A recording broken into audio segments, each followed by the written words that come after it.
Yes, people, how's it going? Welcome back to Lily White Lane. Hope you're all doing good. Hope that you're all keeping safe and well.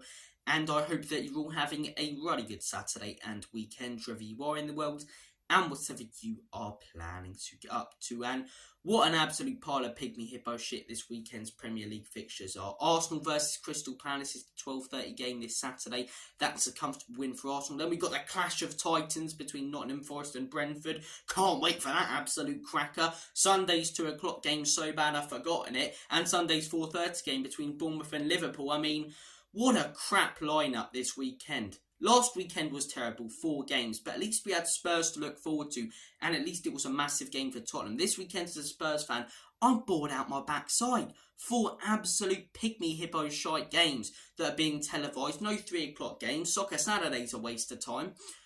What a crap weekend of Premier League action. But there is a player who returns this weekend in the Premier League that makes one of these games slightly more interesting. That player is Toney. He returns today for Brentford. As I say, he's going to be captaining them against Nottingham Forest.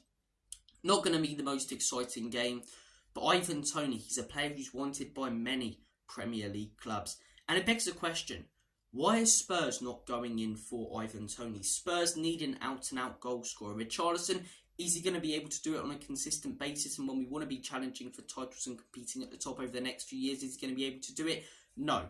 Timo Werner, as I say, decent player, but is he a goal scorer? Far from it. Toney is an out-and-out goal scorer. 20 goals scored last season in the Premier League, and he missed the last few games due to his ban. And I don't know why we're not looking at this guy, and we haven't heard any rumours about Spurs going in for Toney. Arsenal have got to be very, very careful this January with their spending. They've got to be very careful that they don't get shagged by the long cock of financial fair play. Same situation with Chelsea and Manchester City. So I don't know why we're not going in for him. When it comes to financial fair play, we're absolutely sound. We haven't spent much at all over the last few years. The last couple of windows, we spent more than we have in the seasons before. And Toney is exactly what we need. He's an out-and-out goal scorer who contributes to play, who can hold the ball up, and will finish the chances that are provided for him by the likes of James Maddison and Kulusevski when they return. Timo Werner and Richarlison are nowhere near the level of Toney. He doesn't want to stay at Brentford, which personally I find a little bit disrespectful. I mean, they're a club that stuck by you whilst you've had this massive ban, when a lot of clubs, as I say, would have taken the piss and binned you off. Yet Brentford stuck by him. So I still think it's a little bit arrogant that he's wanting this move away from Brentford so badly. I thought the same about Christian Eriksen when they took him on. But as I say, if he's up for grabs, go in for him.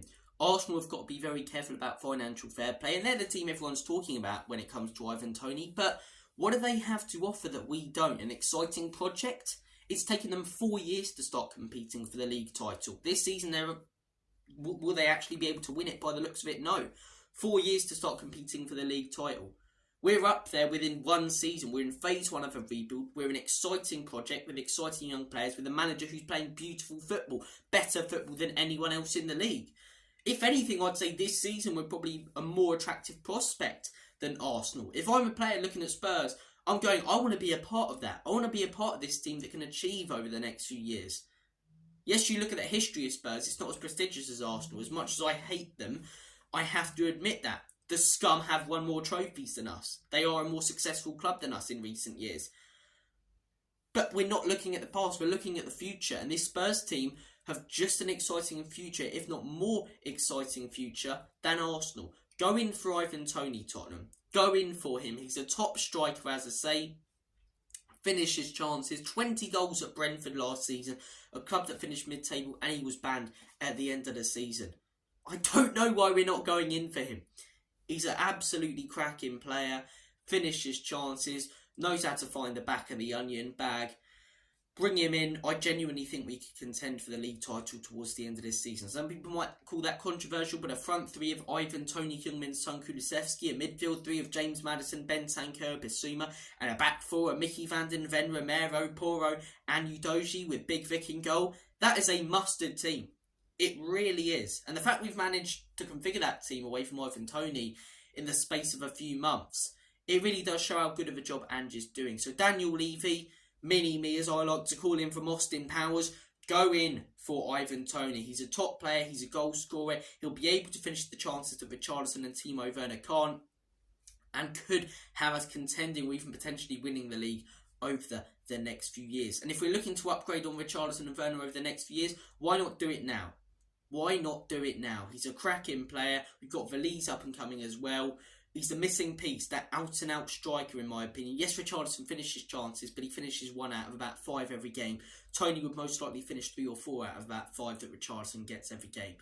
Werner, as I say, I like the work ethic that he puts in. I think he's going to be a player that we all quite like, but he's very similar to Darwin Núñez at Liverpool when he's not that out-and-out goal scorer. Ivan Toney is. Bring in Ivan Toney. I've said my piece. I don't know why we shouldn't. Manchester City, they've got Haaland, Alvarez. They won't go in for him. Arsenal, Chelsea, clubs with a lot of money have got to be very careful how they spend it due to financial fair play. When it comes to our figures, as I say in the balance sheet, we're looking absolutely fine. We've got the money to spend. We know we've got the money to spend. Enoch and Levy have got more than they come out and say they have.